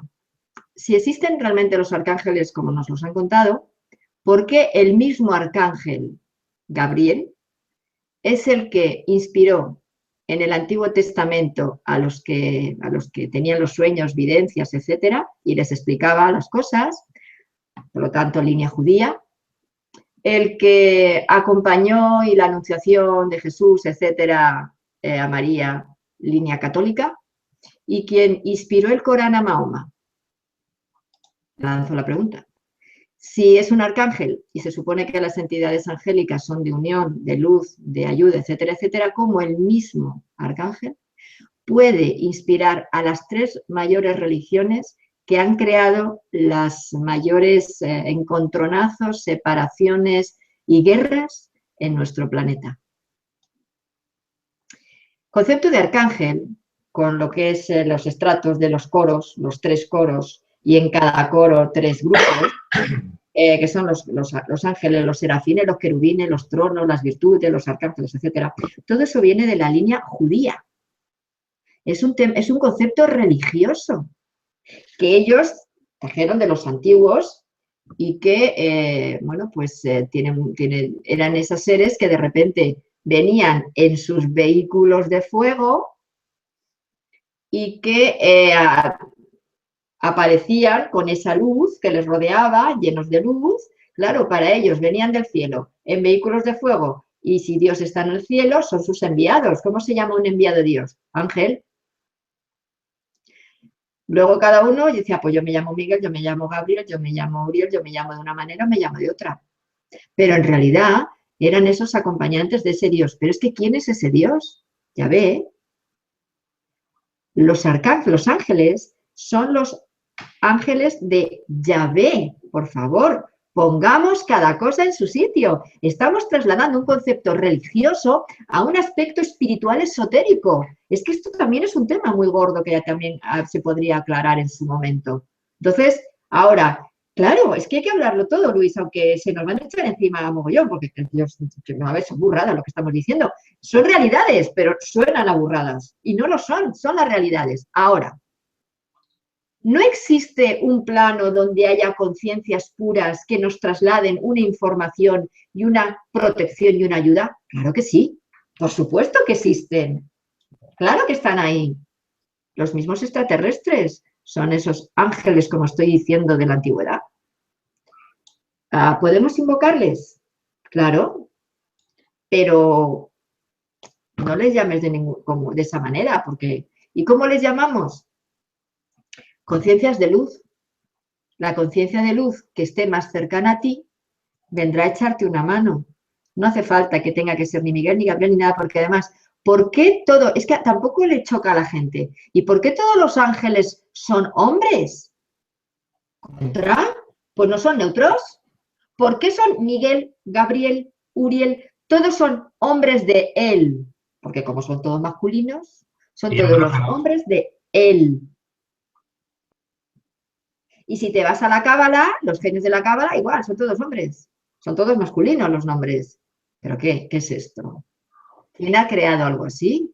¿Y por qué no puede haber una entidad angélica femenina? De hecho, es que no hay ni masculino ni femenino. Son neutros, si no, no pueden ser conciencias de luz, por favor. Pongamos las cosas en su sitio. Exacto. Pues ahí estaríamos, Luis. Muy bien. La siguiente pregunta la tiene David. Dice, ¿repetir algún decreto varias veces es útil? ¿Repetir un decreto varias veces? Sí, claro. 3 veces. El 3 es la manifestación de las cosas. Nosotros, todo lo que existe es trinitario. No somos duales, somos 3. Una polaridad femenina, una masculina y una que unifica. El 3 es el que genera la manifestación. Siempre los decretos tenemos que decirlos 3 veces. Y ahí es cuando posibilitamos su existencia. Marianela Domínguez nos dice, Sol, un curso de milagros también es un libro canalizado dictado directamente por el mismo Jesús. ¿Lo crees así? Ya hemos hablado del libro de milagros, como hemos hablado del ser uno, del libro del conocimiento, todos estos libros, si son canalizados, supuestamente por quien dicen que son canalizados. A ver, el libro de milagros, hay mucha gente que lo ha seguido y les funciona. Entonces, si te funcionan, vale, utilízalo. Que sea de Jesús, pues ya es como que es mucho decir. ¿Por qué? La canalizadora era la mujer de uno de los servicios secretos de la KGB. No sabe ni quién lo canalizó. No, decía que era Jesús. Pero vuelvo a lo mismo. Estas entidades, si tú no eres un canalizador experimentado, y mejor diría un telépata, que es al único que realmente, al que es más difícil engañar es a un telépata, te pueden decir lo que quieren. Es decir, te pueden decir que son quien quieren decirte, porque como no tienes ni idea, porque no reconoces las energías, no identificas quién es la energía de este, del otro y del otro, pues te lo crees. Claro, te están dando todo una información entre velado, falso, con verdadero. Y luego te firman, Jesús, que lo has creído. ¿Cómo puedes pensar que tu ego, cómo puede pensar que te va a venir una información de un ser oscuro y no de Jesús? Ahora, en ese libro hay parte real, sí es cierto que parte que es adaptable, pero hay parte que es difícil de digerir, ¿eh? Muy bien. Marisol nos dice, me da temor repetir un mantra porque me da la impresión de que uno puede estar invocando a un ser demoníaco. ¿Qué me puedes decir sobre esto? Gracias. A ver, es cierto que los mantras hay que saber lo que estás diciendo. cuando entramos en... yo he leído, ¿no?, que los lamas dicen que no pasa nada porque no sepas lo que dices, porque el mantra tiene una energía, muy buena energía, y esa energía la mueves. Pero claro, si no sabes lo que dices, como tú bien dices, ¿y si no es bueno? Lo lógico es saber lo que estás diciendo. Yo no diría un mantra que no sepa lo que estoy diciendo. ¿Bien?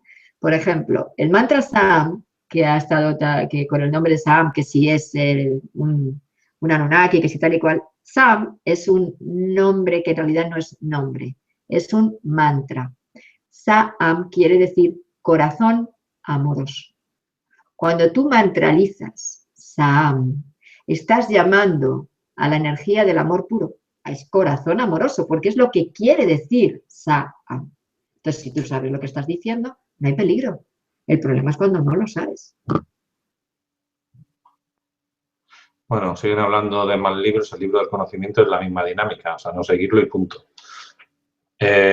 Canguro Viajero nos dice, Sol, cerca de donde estuvieron en el Osirión, en Egipto, tienes cerca unos pasadizos subterráneos. ¿Detectaste algo?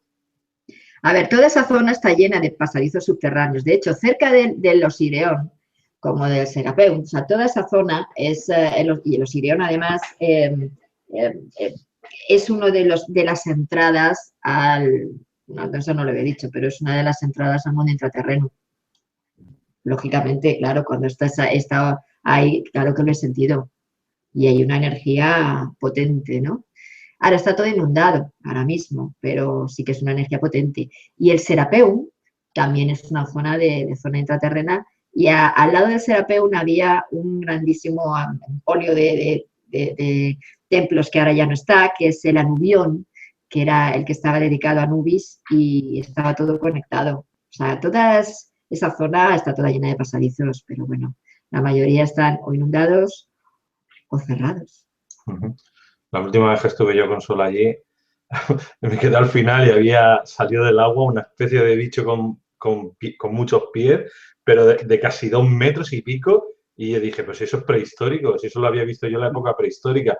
Yo aluciné, dije, y aquí ya no me quedo yo ni a dormir ni queriendo. Esto nos papea, ¿sabes? Eché a correr, pero rápido. Es un pez que puede alargarse tanto que parece una serpiente. Es, Sí, es bastante, es prehistórico, vamos, muy antiguo, sí. Y es a largo, largo, largo, largo. Entonces, ¡buah! Es impresionante. No se sabe si es pez o serpiente, es una mezcla. sí, impresionante.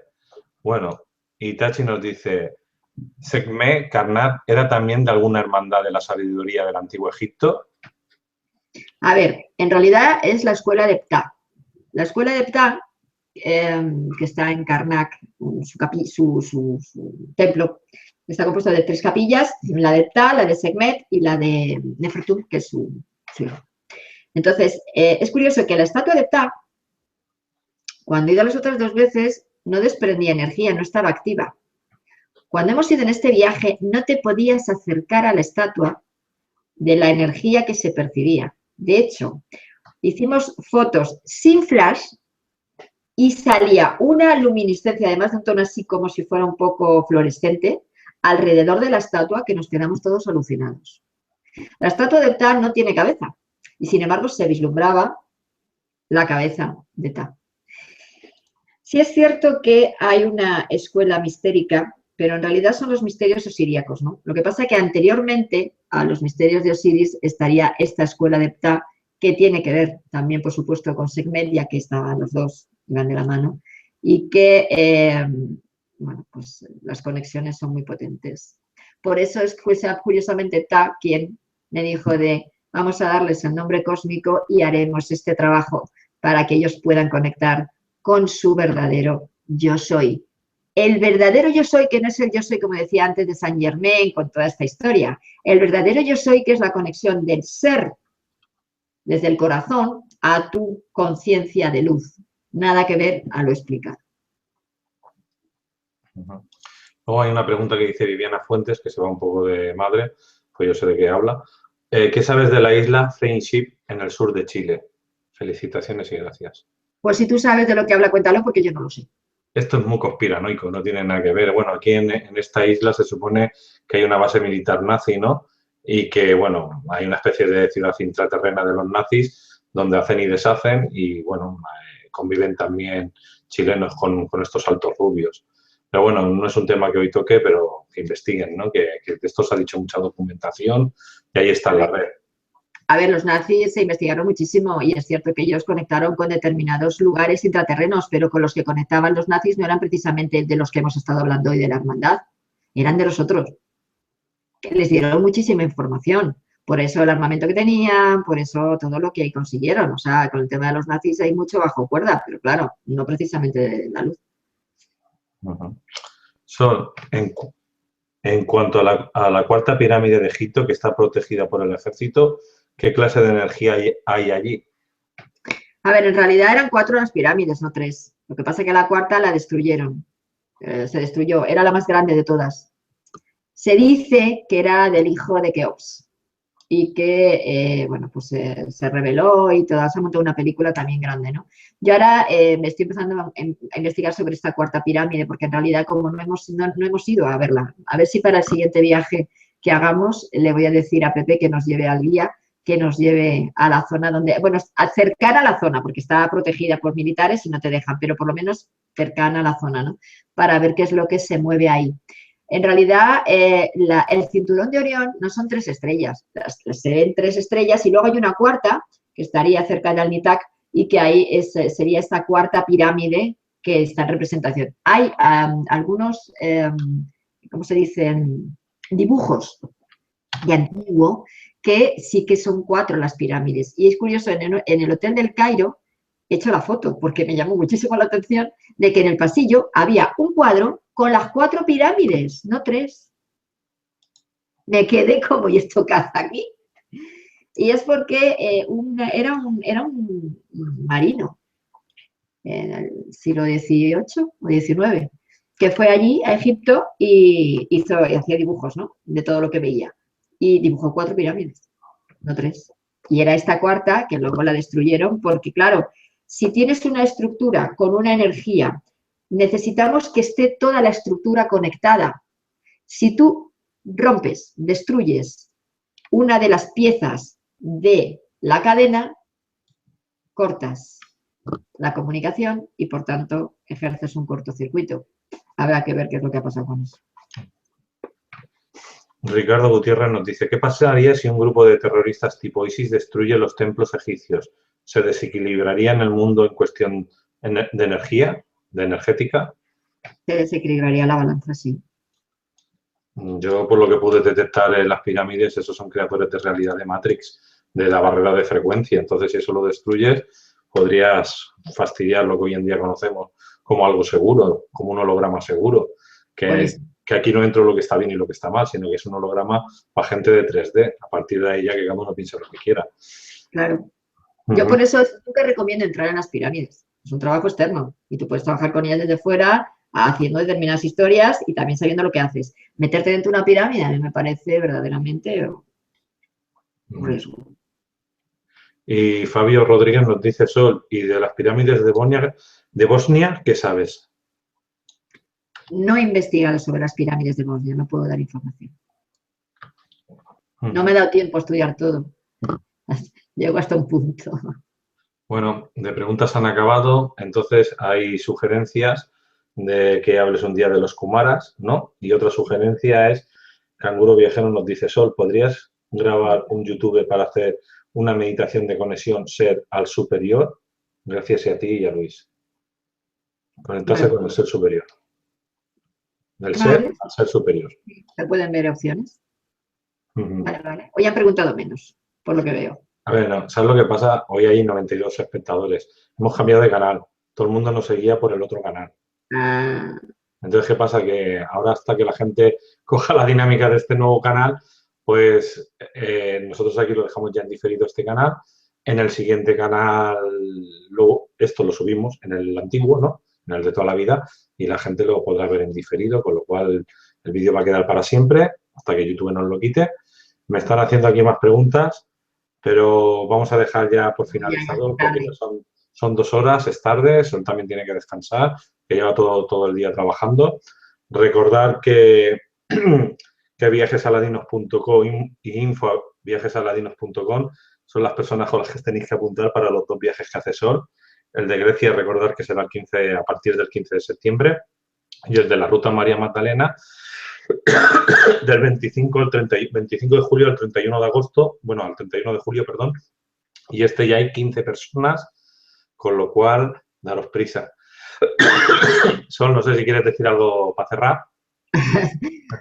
Bueno, simplemente agradecer a todos las personas que han estado escuchándonos, ¿no? Y que, bueno, espero que os haya gustado el tema, que entiendo que sí que ha sido un poco de descoloque, porque todo lo que forma parte de nuestro catecismo, es decir, de lo que se supone que es lo correcto cuando nos lo tambalean hasta que se coloca nuestra cabecita a cuesta, pero que, bueno, siempre digo que de lo que resuene, os resuene de lo dicho, fantástico, y lo que no resuene, pues ahí se queda para otro tiempo o para nada, porque si no resuena, no resuena, ¿vale? Pero sí os animo a investigar, os animo a que busquéis siempre de todo el fondo, ¿no? Y de dónde viene, cuál es el origen, por qué es, etcétera, etcétera, para que podáis al final tener una idea mucho más clara de todo lo que nos han contado que no es cierto, y que como interesa seguir alimentando ese mercado, porque en realidad es un mercado, pues entonces no es fácil desmantelarlo.